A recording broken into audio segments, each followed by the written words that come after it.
নন্দলাল তো একটা একটা করিল ভীষণ পণ, স্বদেশের তরে যা করেই হোক রাখিবে সে জীবন। সকলে বলিল, আহা, করো কি নন্দলাল? নন্দ বলিল, বসিয়া বসিয়া রহিব কি চিরকাল? আমি না করিলে কে করিবে আর উদ্ধার এই দেশ? তখন সকলে বলিল, বাহবা বাহবা বাহবা বেশ। নন্দর ভাই কলেরায় মরে, দেখিবে তাহারে কেবা? সকলে বলিল, যাও না নন্দ, করো না ভাইয়ের সেবা। নন্দ বলিল, ভাইয়ের জন্য জীবনটা যদি দিই, না হয় দিলাম, কিন্তু অভাগা দেশের হইবে কি? বাঁচাটা আমার অতি দরকার, ভেবে দেখি চারিদিক। তখন সকলে বলিল, হাঁ হাঁ হাঁ, তা বটে ঠিক।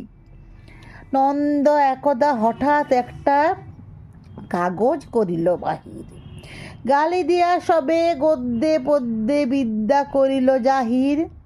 পড়িল, ধন্য দেশের জন্য নন্দ খাটিয়া খুন, লেখে যত তার দ্বিগুণ, ঘুমায় খায় তার 10 গুণ। খাইতে ধরিল লুচি ও ছোখা ও সন্দেশ থাল থাল। তখন সকলে বলিল, বাহবা নন্দলাল। নন্দ একটা কাগজেতে এক সাহেবকে দেয় গালি, সাহেব আসিয়া গলাটি তাহার টিপিয়া ধরিল খালি। নন্দ বলিল, আহা, করো কি, ছাড়ো না ছায়। কি হবে দেশের গলা টিপুনিতে আমি যদি মারা যাই?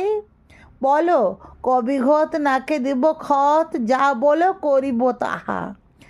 তখন সকলে বলিল, বাহবা বাহবা বাহবা বাহা।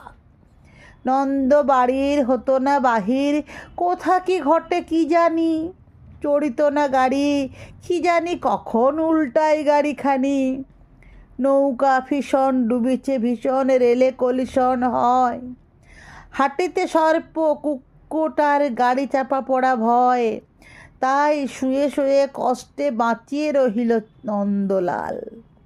সকলে বলিল, ভেলা রে নন্দ, বেঁচে থাক চিরকাল।